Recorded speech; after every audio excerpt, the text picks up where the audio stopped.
మనం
మాక్లూరు మండల్ గుంజ్లీ గ్రామ సర్పంచ్ అయిన గోపి గారితో ఉన్నాము. ఆయనతో రెండు విషయాలు తెలుసుకుందాం. నమస్కారం అండి. నమస్కారం అండి. ముందుగా నన్ను గెలిపించిన గ్రామ ప్రజలకు, పిల్లలకు, పెద్దలకు, యూత్కు, ప్రతి ఒక్కరికి నా యొక్క ధన్యవాదాలు. ఎందుకనగా నన్ను నా మీద ప్రేమతోటి, నా మీద ఆప్యాయతోటి అభివృద్ధిలో ముందుంటాడని చెప్పేసి నన్ను ఒక్క సైడ్ ఉండి నన్ను గెలిపించిన ప్రతి ఒక్కరికి పేరు పేరున నా యొక్క ధన్యవాదాలు. మీరు ఎలక్షన్ టైంలో ప్రజల వద్దకు వెళ్ళింది కదా, అప్పుడు ఎలాంటి హామీలు ఇచ్చారు? మా విలేజ్లో నీటి సమస్య, నీటి కొరత చాలా ఉండండి. దేనికి పంటకి కానీ ఇంటికి కానీ రెండింటికి మాకు నీళ్ళ సమస్య చాలా ఉండే. దాన్ని ఏ విధంగా అయినా నేను తీర్చిదిద్దుతా అని చెప్పేసి అదొక హామీ ఇచ్చాను. మళ్ళీ ఎందుకంటే మా ఊళ్ళో డ్రైనేజీలు కానీ, రోడ్లు కానీ ఏం లేకుండే. అవన్నీ కూడా ప్రతి ఒక్క దాన్ని కూడా ఒక్క రూపాయి కూడా ఆశించకుండా తప్పకుండా నిరసన చెప్పేసి హామీ ఇచ్చిన. కొంతవరకు కూడా మ్యాక్సిమం ఒక 60% నేను గెలిచిన 6 months అవుతుంది. ఇంచుమించుగా 60% నేను ఆల్రెడీ వర్క్ పెండింగ్ లేకుండా చేసిన. ఇంకా ఇంకా ఇంకా ఇంకా ఇంకా నేను ఇంకా నా పీరియడ్ ఇంకా 4 years ఎబో ఉంది. ఖచ్చితంగా ఏ ప్రాబ్లం ఉన్నా నేను ముందుంటి చేస్తా అని చెప్పేసి వాళ్ళకి హామీని చేసినా కూడా వాటర్ సమస్య అనేది 90% నేను సాల్వ్ చేసిన. ఇంకోటి మురికి వాళ్ళు కూడా మెయిన్ మాకు స్టార్టింగ్లో ఇంటెన్స్లో ఇంచుమించు ఒక 30 హౌజెస్ ఉన్నాయి. వాళ్ళకు రోడ్డు పక్కనే వాళ్ళు కట్టుకున్నారు. నీళ్ళు రోడ్డు పైన బస్సులకు కానీ, బైకులకు కానీ ప్రతి ఒక్కరికి మురికి నీళ్ళు వాళ్ళకి వెళ్తుండే. అది కాకూడదని చెప్పేసి డబ్బులు వచ్చినా రాలేదు, అది థర్డ్ పాయింట్ పక్కన పెట్టేసి నేను సొంత డబ్బులతోటి కాలువేయించిన. తర్వాత ఏదో ఒక దాంట్లో తీసుకుందామని చెప్పేసి. మీరు గెలిచిన నుంచి ఇప్పటివరకు మీరు చేసిన అభివృద్ధి పనులు ఏంటి? మొదలంటే నేను గెలిచిన తర్వాత వంజరిగల్లికి వాటరు ఏ సర్పంచ్ కూడా అంత ప్రాపర్గా ఇవ్వలేడు. అంటే వాళ్ళ తప్పిదం కాదు, వాటర్ మాకు కరెక్ట్ లేకుండే. ఉన్న జెట్ పంపులని కరెక్ట్ వాళ్ళు మిస్యూజ్ చేసుకున్నారు. అలా కాకుండా నేను ప్రతి జెట్ పంపుకు పైపులు వేయించేసి ప్రతి ఇంటింటికి ఒక 4 ఇళ్ళకు 3 ఇళ్ళకు అట్లా ఒక ట్యాబ్ పెట్టుకుంటానే ఒక మ్యాక్సిమం ఎవరింటికి వెళ్ళిపోలేవో వాళ్ళంతా ప్రతి ఒక్కరికి వాటర్ ఇచ్చిన. నెక్స్ట్ మురికి ఎక్కువైతే మురికి సమస్య ఉందో అక్కడ కూడా నేను బయట నుంచి కుళ్ళు తెప్పించి 1 week 10 days అట్లా 2 times తీసుకొచ్చి వాళ్ళతో క్లీన్ చేయించేసిన. ఎక్కడైతే మళ్ళీ వాటర్ ఎక్కడైతే డ్రైనేజీ సోర్స్ లేదో వాళ్ళకు డ్రైనేజ్ కట్టించిన. మళ్ళీ మా ఊరికి వస్తూ ఉండగా కమాన్ నుండి మా గుంజలి కమాన్ ఇంటర్ కాగానే లెఫ్ట్ సైడు విపరీతమైన ముళ్ళ పొదలు, ముళ్ళ కంచెలు ఉండే. విపరీతంగా అంటే ఎట్లా ఉండంటే అది అక్కడ దాంట్లో ఉంటే ఏమీ కనబడకపోతుండే. ఒక 7-8 months నేను సర్పంచ్ కాకముందు ఒక టీచరు పందెచ్చి గుద్ది కోమలోకి వెళ్ళిపోయాడు. నాకు అది చూసి నాకు చాలా బాధ వేసింది. నేను నెక్స్ట్ దాన్ని ఏమన్నా కానీ డబ్బులు రాకపోని ఏ విధంగా కానీ బుష్ కట్టింగ్లో చేయాలని చెప్పేసి నాకు కొద్దిగా ఇంటిమేషన్ ఇచ్చారు. అది ఏదైనా కాకపోని చెప్పేసి నేను 2 JCBలు పెట్టి 2 ప్లేలు బండి పెట్టేసి ముళ్ళ చెత్త అంతా మ్యాక్సిమం ఒక 500 మీటర్లు ఎబో ఉంటుంది అదంతా క్లీన్ చేయించేసి ప్లేలు బండి పెట్టేసి అంటే లెవెల్ చేయించిన తర్వాత వాళ్ళు దాన్ని ఆ ప్లేస్ని దర్జాగా పార్క్ లాగా వాకింగ్ వాడుకుంటారు. ప్లస్ వడ్లు ఆరబోయడానికి ఒక ప్లేసులు లేవు. ఆ వడ్లకు కూడా ఆ ప్లేస్ యూజ్ అవుతుంది. మళ్ళీ ఇక్కడ మాకు రైతు వేదిక పక్కన ప్లేస్ ఉంది, ఒక ఆరికల ప్లేస్ ఉంది, అక్కడ కూడా ముళ్ళ పొదలు విపరీతంగా ఉండే. పిల్లకు ఆడుకోవడానికి క్రికెట్ గ్రౌండ్ లేదు, ఏది లేదు. వాళ్ళు చెప్పిన దాన్ని నేను విన్నవించి అక్కడ ఉన్న దాన్ని కూడా టోటల్గా క్లీన్ చేయించేసిన. ముళ్ళ పొదల్లో ప్లేస్ ఆ ప్లేస్ అంతా క్లీన్ చేయించిన. గ్రామ అభివృద్ధికే భవిష్యత్ ప్రణాళికలు ఏంటి? నేనండి ఇంతకుముందు వాళ్ళకు నేను విలేజ్లో నేను ఎవరికి నేను ఏమీ హామీ ఇవ్వలేదు. నా మీద ప్రేమతోటి వాళ్ళని గెలిపించారు. ఇతను మంచి చేయగలుగుతాడు, మంచి చేస్తాడని చెప్పేసి. ఒకటండి, మా విలేజ్లో అంగన్వాడీ బిల్డింగు కట్టారు, అది మిస్బిహేవ్ అయింది. అది అంటే మధ్యలో ఆగిపోయింది. అది ఖచ్చితంగా కట్టిస్తాను. మా జీపీ కూడా కొంతవరకు కట్టిన ఆగిపోయింది, అది కూడా కట్టిస్తా అని చెప్పేసి నిర్ణయం తీసుకున్నాను. ఇంకోటి, మాకు ఇప్పుడు మహిళా బిల్డింగ్ మాకు శాంక్షన్ అయింది, అది కూడా చాలా మటుకు అందరికీ కాంట్రాక్ట్ అందరికి అడిగినా ఎవరు రాలేరు, దాన్ని కూడా నేనే కట్టిస్తున్నాను. మళ్ళీ ఒకటి సీసీ రోడ్డు కూడా ఎమ్మెల్యే గారు ఒక సీసీ రోడ్ ఇచ్చిండ్రు, వినయ్ రెడ్డి గారు ఒక సీసీ రోడ్ ఇచ్చిండ్రు. ఫస్ట్ వాళ్ళ ఫ్రీ వాళ్ళకి ఇచ్చాను, 40 వాళ్ళకి ఫ్రీ అటు ఇచ్చాను. వాళ్ళు కట్టుకోండి, కట్టకపోతే నాకు చెప్పండి, నేను కట్టుకుంటాను చెప్పేసి. అది ఇప్పుడు బీజేపీ వాళ్ళ కార్యకర్తలు ఎమ్మెల్యే సబ్ తోటి నేను ఫోన్ చేస్తే మీ వాళ్ళు మీరే చేసుకోండి మేము ఏమని చెప్పిండు. ఆ సీసీ రోడ్డు కూడా ఇప్పుడు నేను ఆల్రెడీ ఈ 1 మంత్లో దాన్ని కూడా స్టార్ట్ చేస్తాను. ఎక్కడ మురికాలు ఉన్నా, ఏ గల్లీలో ఇబ్బంది ఉన్నా, వాటర్ సమస్య ఉన్నా ఖచ్చితంగా చేస్తా అని చెప్పేసి వాళ్ళకు వాగ్దానం చేస్తాను కూడా. అది మళ్ళీ ఒకటి ఇది ఒకటండి, బూరుగు చెరువు అనేది మాకు కబ్జా గురైపోయింది. దాన్ని కూడా మనం రీసెంట్లీగా రెవెన్యూ వాళ్ళని ఎంఆర్ఓ గారికి రిక్వెస్ట్ చేస్తే ఎమ్మెల్యే గారి దగ్గరికి వెళ్ళాము, మేడం దగ్గరికి వెళ్ళాము. వాళ్ళు పంపించారు, రెవెన్యూ డిపార్ట్మెంట్ పంపించారు, సర్వే చేసినాము. వాళ్ళు కూడా జనరల్ బాధిపించేసినాము. దాన్ని కూడా త్వరలో బౌండరీ కొట్టిపించేసేసి మాకు అది తగదు లేకుండా, కొత్తపల్లి వాళ్ళకు మాకు అది తగదు ఉంది, అది లేకుండా చేస్తా అని చెప్పేసి. గ్రామానికి వచ్చే నిధులు ఎట్లా ఖర్చు అవుతాయి? మేమండి 15th ఫైనాన్స్ డబ్బులండి జీపీకి సిబ్బంది వాళ్ళకు జీతాలు ఇచ్చినాము. ప్లస్ ఇంతకుముందు ఉన్న పెండింగ్స్ మేమంటే సర్పంచులు లేని టైంలో 2 సంవత్సరాలు వాళ్ళు సర్పంచులు ఎవరు లేరు, ఏ జీపీకి లేకుండే. అప్పుడు వాళ్ళు ఎవరైతే ఏం చేసారో మా జీపీ విలేజ్లో ఖర్చు ఏం చేసారో అవి కూడా పేడ్ చేసినాము. ఇంకా కొన్ని పాత బిల్స్ పెండింగ్లో ఉన్నాయి, వాటి కూడా పేడ్ చేస్తాము. మొత్తానికైతే 15th ఫైనాన్స్ గైడ్లైన్స్ ప్రకారమే మేము ఫాలో అవుతున్నాము.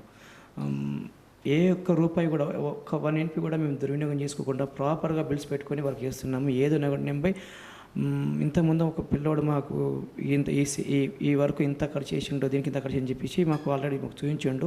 ప్రాపర్గా అతనికి మాకు ఎలాంటి ఇబ్బందులు అంటే అట్లా కనబడదానికి అవును ఈ ట్రాక్టర్ మెయింటెనెన్స్ ఉంది, ఆయిల్ కానీ డీజిల్ కానీ ప్రతిదీ ఉంది. దాన్ని అంత ప్రకారమే వాడినాం, అంత ప్రకారమే చూసినాము. ఎందుకంటే మాకు అబ్జెక్షన్ లేకుండా అతను ఆల్రెడీ ఒక గ్రూప్లో ఐడియా పెట్టిండు. గ్రూప్లో పెట్టిన కూడా ఎవరి నుంచి కూడా మాకు ఇలాంటి ఇబ్బంది లేకుండా మా నుంచి ఎవరి నష్టం కూడా మేము చేసినాము. మొత్తానికైతే 15th ఫైనాన్స్ గైడ్లైన్స్ ఏ విధంగా మాకు ఇచ్చిండ్రో, టైడ్ ఒకటి ఇచ్చారు మా గైడ్లైన్స్, కొత్త గైడ్లైన్స్. దాని ప్రకారం మేము మా సెక్రటరీ కానీ మేము కానీ ప్రాపర్గా వర్క్ చేస్తున్నాము. దాని ప్రకారం మేము వెళ్తున్నామండి. ఈజీఎస్ వర్క్స్కి మొన్న 10 lakhs వచ్చినాయి. దాన్ని కూడా ఎక్కడ రోడ్లు కావాలి, ఎక్కడ డ్రైనేజ్ కావాలి, దాన్ని మా జేపీ సిబ్బంది కూర్చుండి, విలేజ్ వాళ్ళు కూర్చోండి నిర్ణయం చేసి ఎక్కడైతే మెయిన్ అవసరం ఉందో దానికి అక్కడనే చేద్దాము. అంతెందుకంటే ఇప్పుడు నేనే నా సొంత డబ్బులతోటి మ్యాక్సిమం ఒక 10 lakhs ఎబో నా సొంత డబ్బులతోటి విలేజ్ అభివృద్ధి కోసం వాడిన. చూద్దాంలే తర్వాత వచ్చినప్పుడు చూసుకుందాంలే అని చెప్పేసి అట్లా 15th ఫైనాన్స్ కూడా వస్తూ ఉంటాయి కదా, అప్పుడు చూద్దామని చెప్పేసి ఇట్లా వాడిన. గ్రామంలో ప్రాథమిక సౌకర్యాలు ఎట్లా ఉన్నాయి? మొదటగా వచ్చేసి మొదలుగా మాకు నీరు సమస్య ఎంతమంది ఉండే అండి. ఇంతమంది ఎవరంటే పాపం సర్పంచ్ అయినప్పుడు ఇన్ఛార్జ్గా ఉండే అతను కూడా చాలా మటుకు ప్రయత్నించిండు. అతనితో ఎంతవరకు చేతనైతే అంతవరకు వేసిండు. దానికి నేను అయిన తర్వాత నేను మ్యాక్సిమం ఒక 90% వాటర్ సమస్య తీర్చిన. వాటర్ సమస్య అంటే పెద్దగా ఏం లేదు. మళ్ళీ ఒకటి మాకు చెరువులో ఒక చాలా లాంగ్ అంటే మ్యాక్సిమం ఒక 2 km దూరంలో మాకు విలేజ్కి సంబంధించిన బోర్లు ఉన్నాయి చెరువులో, వాటితో వాటర్ తీసుకుంటున్నాము. అక్కడ వాటర్ లైన్ డ్యామేజ్ బాగా చాలా ఉండే, దాన్ని కొంతవరకు రెక్టిఫై చేసినాము. మాకు ఇంకా కావాల్సిందంటే మాకేమన్నా ప్రభుత్వం నుండి ఏమన్నా కొద్దిగా ఈ వాటర్ సమస్య గురించి ఏమైనా కొద్దిగా మాకు నిధులు వస్తే మేము ఇంకా చాలా అభివృద్ధి చేసుకుంటామని చెప్పేసి నా యొక్క చిన్న విన్నపము. ఎందుకంటే మాకు 2 km లైన్ ఇప్పుడు మ్యాక్సిమం 20 years బ్యాక్ లైన్ వేసింటారు. ఆ లైన్ అంతా పాడైపోయింది. అది ఎంతో కొంత ఇచ్చారు, ఇంతకుముందు ఇచ్చారు, కాకపోతే అది ఇంకా ప్రాబ్లమ్స్ రెక్టిఫై కాలేదు. అది వాళ్ళు ఇంకొద్దిగా మాకు ఒక 2 lakhs 3 lakhs ఆ పైప్ లైన్ కోసం మాకు ఒక బడ్జెట్ కేటాయిస్తే మాకు ఈ వాటర్ సమస్య అనేది 1% కూడా ఉండదు. ప్రతి ఇంటింటికి హర్ హర్ గల్ జల్ అని ఒక నినాదం వచ్చింది చూడు. మేము మాది కూడా అదే విధంగా చేస్తాం. ఎందుకంటే మాది కొద్దిగా హైట్ వల్ల ఊరు మాది, దానివల్ల కొద్ది ఇబ్బంది అవుతుంది. వాటర్ సమస్య అనేది వాళ్ళ అక్కడ ఉంది కొద్దిగా. మాకు ఆ పైపులు వేసుకుంటే మాకు ఆ సమస్య అసలు 1% కూడా ఉన్నది. మళ్ళీ ఒకటి రోడ్లు కూడా అండి చాలా మటుకు మ్యాక్సిమం ఒక 90% బాగానే ఉన్నాయి. కొన్ని ప్లేసాల్లో ఇప్పుడు కొత్త కన్స్ట్రక్షన్ అయిన ఇంట్లో ఆ మంత్రాలు లేవు. ఇప్పుడు మొన్న వచ్చినాయి ఏజిఎస్ వర్క్ వచ్చినాయి. ఆ వ్యాడి కూడా మా జీపీ సిబ్బంది కానీ విలేజ్ వాళ్ళు కూర్చుండబెట్టి మాట్లాడి ఎక్కడ పోసి బాగుంటుంది అని చెప్పేసి నిర్ణయం తీసుకొని అది పోస్తాము. ఇంకో సమస్య ఏంటండి, రోడ్లు బాగానే ఉన్నాయి. మళ్ళీ ఒకటండి, ఒక్కటి మెయిన్ నేను చెప్పబోయేది ఏంటంటే రైతులకి, ఇప్పుడు మనము పొలం పనులు చాలా అయినాయి, వర్షాలు పడుతున్నాయి. ఆ వర్షాలలో ఏదో వైర్ కట్ అయ్యో, జంపర్ కట్ అయ్యో, మోటార్ కేబుల్ కట్ అయ్యో, ఏదో కట్ అయ్యో, మనకు తెలియని మెకానికంతో మనం అక్కడికి ముందుకెళ్తే అక్కడ జరిగేది అనార్థాలు జరుగుతాయి. ఏదైనా సమస్య ఉంటే మీరు కాకుండా మీతోటి అయ్యేంత వరకే చేయండి. మీతోటి మీరు ఏం చేయ అవసరం లేదు. నేను వేరేని మా లైన్మెన్ని మీకు ఏమైనా సమస్య ఉంటే నాకు ఫోన్ చేయండి, లైన్మెన్ ఫోన్ చేయండి. లైన్మెన్ లేకపోతే నాకు ఫోన్ చేయండి, నేను లైన్మెన్ పంపిస్తాను. ఎందుకంటే ఎన్నో చూస్తున్నాం, ఎక్కడెక్కడో మనం చూస్తున్నాము. వాడు కేబుల్ తట్టుకొని వైర్ తట్టుకొని మన రీసెంట్గా పాల్దోలో కూడా ఒక అతను వైరు కేబుల్ తెగిపోయిందని చెప్పేసి పెట్టబోతే నేను అక్కడ దాని పైన పడి on the spot just maximum ఒక 15 days బ్యాకే ఒక అతను చనిపోయాడు పాల్దాలో. అలా కాకుండా, ఎందుకంటే ప్రాణము చాలా అమూల్యమైనది. అలా కాకుండా మనం జాగ్రత్తగా కరెంటు విషయంలో చాలా జాగ్రత్తగా ఉంటే మనకు ఎలాంటి ఇబ్బంది ఉండకుండా ఉంటుంది. ఎందుకంటే ఈ ప్రాణం పోతే మళ్ళీ ప్రాణం రాదు. వాటర్లో కానీ ఇప్పుడు మాకు పక్కన పొలం ఉంది, అక్కడ కూడా మాకు చాలా మటుకు పొలం నుంచి మాకు పంపింగ్ ఉంది. అక్కడ కూడా చెరువు బావులకు పోయి దిగడము చేయడము, ఆ పంపులు పెట్టడము. అట్లా కాకుండా మంచి ఈత వచ్చిన వాళ్ళని దిగడము చేయడం అలాంటి పనులు చేసుకోరు. ఎందుకంటే ప్రాణహాని చేసుకోకుండా ఉండండి. అది నా ఒక చిన్న అభినవం. ముఖ్యంగా అండి ఇంకో విషయము, ఈ మా గుంజిలి గ్రామ ప్రజలకు చెప్పేది ఏమన్నాకంటే ఆరోగ్య విషయంలో అండి చాలా మట్టుకు ప్రతి ఒక్కరు, ఎందుకంటే ఇంటి పక్కన చెత్త చెదారము, మురికి నీళ్ళు, ఆ నీళ్ళు ఈ నీళ్ళు అనుకుంటా ఎవ్వరు కూడా దాన్ని పట్టించుకోవట్లేరు. అవి ఏమైతుంటే ఆ మురికి నీళ్ళ వల్ల ఆ దోమలు తయారైపోయి కుట్టడం వల్ల డెంగ్యూ, మలేరియా లాంటి జ్వరాలు వస్తున్నాయి. ఆ నీళ్లు మనం నిల్వ ఉంచకుండా చూసుకుంటే, నిల్వ ఉంచితే కనుక నీళ్ళు అట్లనే ఉన్నాయనుకో, మనము దానిపైన లార్వ అనేది ఒక చిన్న లాంటి గుడ్లు పెట్టేసి ఆ దోమలు ఒక వారానికి దోమ ఇంచుమించుగా 1000 పిల్లలు తీస్తుంది. మనం అది గమనించకొచ్చినాము. చిన్న వస్తువు అని చెప్పి చిన్న ప్రాణిని కొని మనం పట్టించుకోవచ్చినాము. కానీ దోమ అనేది చాలా డేంజరు. దాన్ని కూడా ప్రతి ఒక్కళ్ళు ఫ్రైడే అనేది డ్రై డే అనేది దీన్ని పాటిస్తే, ఎందుకంటే మేము కూడా ఫ్రైడే చాలా మటుకు క్లీన్ చేస్తున్నాము. మీరు కూడా ప్రతి ఇంటికాడ మీ చుట్టూ పరిసరాలు క్లీన్గా ఉంచుకుంటే, ఎందుకంటే మీ చిన్న పిల్లలు ఉన్నారు, వాళ్ళకి జ్వరాలు రాకుండా, మలేరియా డెంగ్యూ ఇలాంటి జ్వరాలు రాకుండా చూసుకోవచ్చు మనం. మళ్ళీ ఇంకోటి, మాకు ఆశా వర్కర్ కూడా వాళ్ళు కూడా మాకు పనులు బాగానే సర్వ్ చేస్తున్నారు. మెడిసిన్ కానీ దేనికైనా కానీ వాళ్ళు మెడిసిన్ కరెక్ట్గా ఇస్తున్నారు. మాకు అలాంటి ఇబ్బంది ఏం లేదు. మేము కూడా దాన్ని మంచిగానే వాడుకుంటున్నాము. మెయిన్ థింక్ ఏంటంటే అండి, మన చుట్టూ పరిసరాలు శుభ్రంగా ఉంటే ఏ జ్వరం రాదు, ఏ డెంగ్యూ రాదు, ఏది రాదు. మనం కొద్దిగా అశ్రద్ధ చేస్తే అది చిన్నది పోయి పెద్దగా అవుతుంది.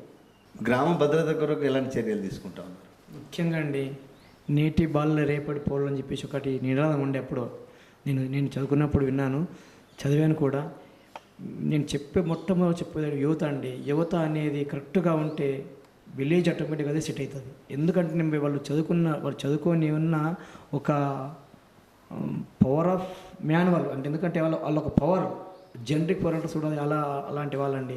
ఆ పిల్లలు నాకు చూసి కొద్దిగా బాధ వేస్తుంది. ఎందుకంటే వాళ్ళు ఏమవుతుంది, వాళ్ళు చదువుతారు 10th వరకు ఇంటర్ చదువుతారు, తర్వాత దాని మీద ఇంట్రెస్ట్ పోతుందా, వంటి చదివితే స్తోమత లేదా, నాకు ఏం అర్థం కాకుంటుంది. కానీ చాలా మటుకు పిల్లలు డిగ్రీ చదువుతున్నారు, ఆపేస్తున్నారు. ఎటో దేశం దుబాయో సౌదీ అటు వెళ్తూ ఉన్నారు. అది నాకు కొద్దిగా బాధ వేస్తుంది. ఎందుకంటే మనము ఫస్ట్ నుంచి డిగ్రీ వరకు చదవడం ఎంత శ్రమ పడుతున్నామో, జస్ట్ ఒక 3-4 సంవత్సరాలు కష్టపడితేనే వాళ్ళు ఒక IAS IPS కాకుండా అట్లీస్ట్ ఒక టీచరు ఒక సెక్రటరీ ఏదో ఒక చిన్న చిన్న పోస్టులు వచ్చినా కూడా నేను ఆనందపడేవాడిని. కానీ వాళ్ళ ఆ రూట్లో వెళ్తున్నారా వెళ్తలేరా నాకు కొద్దిగా మిస్సింగ్, కరెక్ట్గా నేను థింక్ చేయలేకపోతున్నా, వాళ్ళు అవగాహన లేకపోతున్నాను. ఎందుకంటే వాళ్ళకి అవగాహన ఉందా లేదా, మరి పక్క విలేజ్ వాళ్ళు ప్రతి ఒక్కరూ జాబులు కొడుతున్నారు. మా పక్కన కమటం ఉంది, కొత్తపల్లి ఉంది, వాళ్ళు సంవత్సరానికి వచ్చి మ్యాక్సిమం తక్కువ ఒక 10 జాబులు కొడుతున్నారు. మా వాళ్ళకి మళ్ళీ అందరూ ప్రతి ఒక్క స్టూడెంట్ క్లియర్ స్టూడెంట్సే, చాలా బాగున్నారు, మంచిగా ఉన్నారు వాళ్ళు.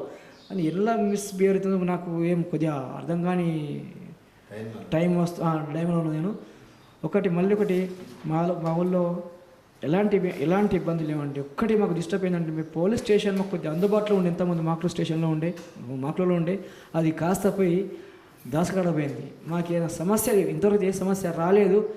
ఏదైనా సమస్య వస్తే అంత తొందరగా రీచ్ కాలేరని చెప్పేసి ఒక బాధాకరం. ఏదైనా ఆల్టర్నేట్గా చేస్తే బాగుంటుందని చెప్పేసి నా ఒక ఆలోచన. ఎందుకంటే మాది మారుమూల ప్రాంతం, చివరికి మండలకు చివరే ఉంది మా విలేజ్, జిల్లాకు చివరిగా ఉంది విలేజ్. మాకు ఏ సమస్య వచ్చినా కూడా మేము ఎక్కడికి పోవాల్సింది నిజామాబాద్ పోవాలంటే మ్యాక్సిమం తక్కువ కానీ 1 అవర్ టైం పడుతుంది. అది మాకు ఇబ్బంది, అది ఒకటి ఇబ్బంది ఉంది మాకు. కొద్దిగా మా మీద ఏమన్నా ఉంటే నేను చేస్తే బాగుంటుందని చెప్పేసి ఒకటి ఆలోచన. మీరు ఇంతకుముందు అడిగినట్టు గ్రామ భద్రత గురించి మేము దాంట్లో దృష్టి పెట్టుకున్నామండి. ఇప్పుడు నేను ఇంతకుముందు కూడా చెప్పాను మా విలేజ్ వాళ్ళకు, సీసీ కెమెరాలు పెట్టిస్తాను. మాకు ఏదైనా కొద్దిగా మీకు ఎవరికైనా కానీ మీకు కొద్దిగా ఒక వ్యక్తి ఇట్లా తిరుగుతున్నాడు, ఈ గల్లీలో ఆ గల్లీ కనబడుతున్నాడు అంటే, కొద్దిగా కొత్త వ్యక్తి వచ్చి కనబడుతున్నాడంటే నాకు తొందరగా ఇంటిమేషన్ నాకు చెప్పండి, ఇంటిమేషన్ ఇవ్వండి. నేను చూసి అతన్ని ఖచ్చితంగా నేను తగు చర్యలు తీసుకొని నేను వాళ్ళకు పోలీస్ వాళ్ళకు చెప్పేసి అతనికి పంపిస్తాను. దానివల్ల ఎలాంటి సమస్య లేదు. ఏ సమస్య ఉన్నా, ముఖ్యంగా మన విలేజ్లో ఏ సమస్య ఉన్నా నేను దాన్ని నాకు చదివిన కాడికి 99% నేను పరిష్కరిస్తాను, రెట్టిఫై ఖచ్చితంగా చేస్తా. నేను ప్రతిదానికి మీ ముందు ఉండి నేను ఏ సమస్య అయినా మీ ముందుండి నేను పరిష్కరిస్తాను అని చెప్పేసి మీకు నేను హామీ ఇస్తున్నాను. గ్రామంలో విద్యా వ్యవస్థ ఎట్లా ఉంది? పర్వాలేదండి, ఇప్పుడు పర్వాలేదు. టీచర్స్ కూడా ఉన్నారు, పిల్లలు కూడా మ్యాక్సిమం ఇప్పుడు ప్రైమరీ స్కూల్ ఇంతకుముందు నేను సర్పంచ్ కాకముందు 60-70 మెంబర్స్ ఉండి ఇప్పుడు 100 అబోవ్ అయ్యారు మెంబర్స్. టీచర్స్ కూడా పర్వాలేదు. రీసెంట్లీ కూడా మా విలేజ్ సహకారంతో, సాలర సహకారంతో అదేంది స్కూల్ అంతా పెయింట్ వేయడం కానీ, వాళ్ళకు అవేంటి పిక్చర్స్ అలాంటి మొత్తం గోడలపైన వేయించడం అది జరిగింది. ఫుడ్ కూడా బాగానే ఉంది. నేను కూడా వీక్ అంటే మంత్లో 2-3 టైమ్స్ ఖచ్చితంగా అటెండ్ చేస్తున్నాను. నేను కూడా తిన్నాను. ఇక్కడ అంగన్వాడీ టీచర్లు కూడా బాగా పడలేదు. అక్కడ నేను విజిట్, ఎందుకంటే పక్కనే కాబట్టి అంగన్వాడీ స్కూలు, నేను వారానికి 3 టైం అంటే వారానికి 1 టైం, నెలకి 3-4 టైం అటెండ్ అవుతున్నా. పర్వాలేదు, ప్రాపర్గా వాళ్ళు కూడా ఎగ్స్ కానీ, న్యూట్రిషన్ ఫుడ్ కానీ, బాలమృతం కానీ వాళ్ళు కూడా కరెక్ట్గా సరఫరా చేస్తున్నారు. ఇబ్బంది ఏమి లేదు మాకు. ఎందుకంటే మాకు చిన్న ప్రాబ్లం ఏంటంటే ఈ ప్రైవేట్ స్కూళ్ళ వల్ల వాళ్ళు దానికి అడాప్ట్ అయిపోయారు. దాన్ని కూడా మన టీచర్స్ నేను చాలా మటుకు కౌన్సిలింగ్ గ్యాదరింగ్ చేసిన కొందరికి మారినరు. ఇంకొందరు కూడా నెక్స్ట్ అంటే ఏదైనా కూడా తొందరగా దాన్ని రెక్టిఫై చేయలేం కదా ప్రాబ్లమ్ని. దాన్ని కూడా స్ట్రెంత్ పెంచే మాకు ఎందుకంటే మా స్కూలు వెళ్ళిపోతుందని చెప్పేసి ఇంతకుముందు చెప్పారు. ఆ వెళ్ళకుండా ఇప్పుడు స్ట్రెంత్ పెంచుకున్నాం మేము. మాకు ఇంకా వాళ్ళు మనకు హోమ్ చేయాల్సిన అవసరం లేదు. టీచర్ కానీ మేము చాలా మట్టుకు గ్యాదరింగ్ చేసినాము. హై స్కూల్ పోకుండా మేము ఆపేసుకున్నాము. హై స్కూలు మాకు స్ట్రెంత్ లేకపోవడం వల్ల వెళ్ళిపోతుందని చెప్పేసి అన్నారు టీచర్స్ కానీ, హై స్కూల్ కానీ. అది పోకుండా మేము కాపాడుకున్నాము. నెక్స్ట్ ఇయర్ స్ట్రెంత్ కూడా పెంచుతాము. నేను మళ్ళీ మా స్కూల్ వాళ్ళకు కూడా నేను ఒక ఆఫర్ ఇచ్చిన స్టూడెంట్స్కు, 10th స్టూడెంట్స్కు, మీరే రేపటికి ఫ్యూచర్, మీరు మంచిగా చక్కగా చదివి 888 సీట్ కొడితే మీ ముగ్గురికి 2 మెంబర్స్కు ఫస్ట్ సెకండ్కు 5,000, థర్డ్ క్లాస్ అతనికి 3,000 నా సొంత డబ్బుతో ఇస్తామని చెప్పిన. మొన్న వాళ్ళు కూడా నా మీద నమ్మకంతో వాళ్ళు వచ్చారు. స్టూడెంట్స్ స్ట్రెంత్ పెరిగింది. మొన్న నా సొంత డబ్బులతోటి ల్యాప్టాప్, సిస్టమ్, సౌండ్ సిస్టమ్ కూడా లేకుండే అది నా సొంత డబ్బులతోటి ఒక మ్యాక్సిమం ఒక 60-70 lakhs తోటి 1000 తోటి నేను అది వాళ్ళకు ఫ్రీగా డొనేషన్ చేసిన. వాళ్ళ టీచర్స్ కూడా హ్యాపీ అయిపోయారు, స్టూడెంట్స్ కూడా హ్యాపీ అయిపోయారు. అరే ఈ సర్పంచ్ ఉన్నారు, ఏదో పడుతుంది చేస్తారని చెప్పేసి వాళ్ళకు కూడా ఒక నమ్మకం అనేది కలిగింది. స్ట్రెంత్ మాత్రం బ్రహ్మాండం పెరిగింది. ఈ సంవత్సరము 10th చాలా పెరిగింది. 10th వాళ్ళు ఇంతకుముందు 6th 7th ఉండరు, ఇప్పుడు 15 members అయ్యారు. అది నాకు మంచి బాగా అనిపించింది. గ్రామ అభివృద్ధిలో ఇటు గ్రామ ప్రజల సహకారము, మీ పాలక మండలి సహకారం ఎట్లా ఉంది? పర్వాలేదండి, చాలా పర్వాలేదు. నా సిబ్బంది, నా జీపీసీ, నా పాలకవర్గం ఎవరు కూడా అంటే, ఎందుకంటే నేను మంచి చేస్తున్నా కాబట్టి ఈజ్ ఏ గుడ్ పర్సన్, ఇతను మంచి వ్యక్తి, చేయగలుగుతాడు, చేస్తాడు అని చెప్పేసి నాకు కూడా ఎలాంటి ఏ మీటింగ్లో కానీ, దేంట్లో కానీ, గ్రామసభ కానీ, మా ఆడి మీటింగ్ కానీ ఎవ్వరు కూడా నాకు ఇట్లా ఆబ్సెంట్ లేకుండా కానీ ఇట్లా అలాంటి లేకుండా నాకు మంచి ఇస్తారు, నాకు ప్రోత్సహిస్తారు. గ్రామ ప్రజలు కూడా అరే పర్వాలేదురా బాగానే చేస్తుండు, ఈ సర్పంచ్ చేయగలుగుతాడు, ఇంతగా పడుతుంది, చేస్తాడు, దేనికి కూడా ఆశించకుండా వర్క్ చేస్తుండు, పర్వాలేదు అని చెప్పేసి అదొక మనలో నాకు మెప్పు వచ్చింది. అది నాకు చాలు, ఇంకా చేస్తా, ఇంకా ముందు ఇంకా చాలా చేస్తా. నాకు గ్రామ ప్రజలు ఎంతవరకు సపోర్ట్ ఇస్తే అంతవరకు నేను చేస్తూ ఉంటాను. ఇంతకుముందు అంటే నేను సర్పంచ్ కాకముందు 2 సంవత్సరాలు సిబ్బంది సర్పంచ్ లేకుండే. పాపం మా కార్యదర్శి వినయ్ అని చెప్పేసి మాది చాలా అంటే చాలా కాంపిటేటివ్ విలేజ్. వాళ్ళని ఏదో రకంగా డబ్బులున్నా లేకున్నా సొంత డబ్బులతో మాత్రం సొంత డబ్బులు పెట్టి వర్క్ చేయించిండు. అది చాలా నేను మెచ్చుకోవాల్సిన విషయం. అది సెక్రటరీ గారు డబ్బులు లేకున్నా కానీ సొంత డబ్బులతోటి వర్కులు చేయించిండు. అది నేను చాలా మెచ్చుకోవాల్సిన విషయం. మళ్ళీ ఏదో కింది మాకుడు మండలంలోనే కింది తండాకు డిప్యూటేషన్ వెళ్ళిండు. నేను మళ్ళీ పిలిపించుకున్నా, ఎందుకంటే అతని వరకు నాకు నచ్చింది కాబట్టి. ఇంతకుముందు 2-3 టైం గెలిచిన తర్వాత నేను 2-3 టైం నేను కాల్ చేసిన, సార్ వస్తాను అని చెప్పేసిండు. అక్కడ మేడం రావడం వల్ల, అక్కడ సెక్రటరీ రావడం వల్ల ఇక్కడికి వచ్చిండు. నేను చాలా హ్యాపీగా ఫీల్ అవుతున్నాను, ఎందుకంటే అతను నాకు చాలా హెల్ప్ఫుల్ ఉన్నాడు, చాలా అంటే చాలా హెల్ప్ఫుల్. సార్ ఇలా ఉంది, ఇట్లా చేసుకుంటే బాగుంటుంది అని చెప్పేసి నాకు సెక్రటరీ కానీ మా కారబారు వాళ్ళ నాన్న మ్యాక్సిమం ఒక 30 years చేసిండు, 20 years చేసిండు. తర్వాత ఈ అబ్బాయి కూడా ఇప్పుడు మ్యాక్సిమం ఇప్పుడు 5 years అవుతుంది చేయబట్టి నాకు పర్వాలేదు. సిబ్బంది నాకు బాగానే హెల్ప్ చేస్తున్నారు, పర్వాలేదు. ఒకటి ఎందుకంటే నేను మంచి కోసం ప్రయత్నిస్తున్నా కాబట్టి నాకు వాళ్ళు హెల్ప్ఫుల్ ఉన్నారు. నాకు సిబ్బంది కానీ గ్రామ ప్రజలు కానీ, నా తోటి వీళ్ళు సెక్రటరీ కానీ, కారబారు కానీ, వర్కర్లు కానీ నాకు బాగానే వర్క్ చేస్తున్నారు. ఎందుకంటే మనం వాళ్ళకి ఇబ్బంది పెట్టకుంటున్నాం కాబట్టి మనకు వాళ్ళు ప్రాపర్గా వర్క్ చేస్తారు. అది నా మంచితనమా మరి వాళ్ళ ఫ్రెండ్తనమా, అది పర్వాలేదు. గ్రామ ప్రజలకు మీరు ఇచ్చే సందేశం ఏంటి చివరిగా? ఒక్కటిసారి ముందుగా మా గ్రామ ప్రజలకు నేను మెయిన్ థింక్ చేసేది ఏంటంటే, మనము మన ఇల్లుని చక్కగా చేసుకుంటే ఊరంతా బాగుంటుంది. మనం మొదలుగా మన ఇల్లు శుభ్రంగా ఉంచుకోవాలి, ఆ తర్వాత మన పరిసరాలు శుభ్రంగా ఉంచుకోవాలి, ఆ తర్వాత మన ఆటోమేటిక్గా అదే నీట్గా అయిపోతుంది. ముఖ్యంగా ప్లాస్టిక్ విపరీతంగా విరిగిపోయింది. ఆ ప్లాస్టిక్ వల్ల ఇనుము కరుగుతుందేమో కానీ ప్లాస్టిక్ మాత్రం కాదు. మీరు 10 సంవత్సరాలు ఒక ప్లాస్టిక్ అని పాతి పెట్టండి, మళ్ళీ 10 సంవత్సరాలు తీయు, అలాగే ఉంటుంది.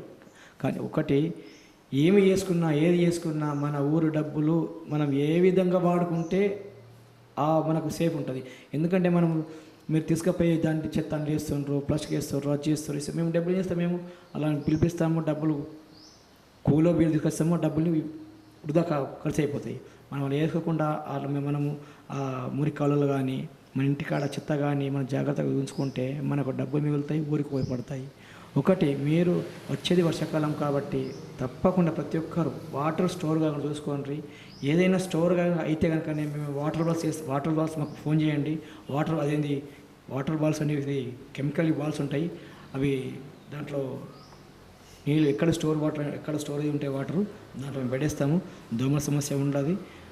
నేను యువతకు చెప్పేది ప్లస్ గ్రామాలకు చెప్పేది ఎందుకంటే, మీరు మంచిగా ఉంటే నేను మంచిగా ఉంటాను. నేను మీ పెద్ద కొడుకులాగా, మీ ఇంటిలో పెద్ద కొడుకులాగా, మీ ఏ సమస్య వచ్చినా ఏ రాత్రి అయినా సరే 24 hours మీకు అందుబాటులో ఉంటాను. ఒకటి, మీరు నాకు నా విన్నపం ఏంటంటే, మీరు మీ పరిసరాలని శుభ్రంగా ఉంచుకోండి. మేము మీకోసం అని చెప్పేసి ఏ సర్పంచ్ కూడా తీసుకెళ్ళి ఇంతకుముందు జరిగిన సర్పంచ్లో నేను మొన్న మీకు ఫాగ్ మిషన్ తీసుకొచ్చిన దోమందుకు స్ప్రే చేయించిన ఫాగ్ ఇది పొగది తీసుకొచ్చి మిషన్ చేయించిన నన్ను చూసి పక్క జీపీ వాళ్ళకు నేను పంపించిన హైదరాబాద్ నేను ఫ్రెండ్ ఉన్నట్లు అతని ద్వారా నేను చిక్లే కానీ కొత్తపల్లి కానీ కమటా కానీ నేను ఆ మిషన్లు నేను పంపించిన అంటే డబ్బులు ఇచ్చారు కానీ నా ద్వారా వాళ్ళు కొద్దిగా గైడ్ తీసుకున్నారు పర్వాలేదు.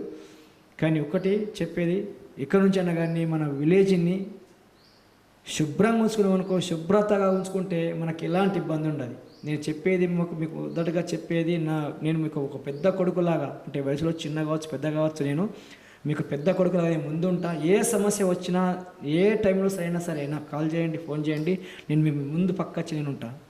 ఇది నేను చెప్పేది. చూసాం కదా సర్పంచ్ గారు ఏం చెప్తా ఉన్నారు అని అంటే, ప్రతి గ్రామంలోని ప్రతి ఇంటికి ఒక పెద్ద కొడుకు స్థానంలో ఉండి వారి సమస్యలన్నీ తీరుస్తానని చెప్తా ఉన్నారు. అంతేకాకుండా గ్రామాన్ని కూడా పరిశుభ్రంగా ఉంచి ఈ గ్రామాన్ని మోడల్ విలేజ్గా తీర్చిదిద్దే ప్రయత్నంలో ఉన్నానని చెప్తా ఉన్నాడు. చూస్తూనే ఉండండి చట్టం టీవీ.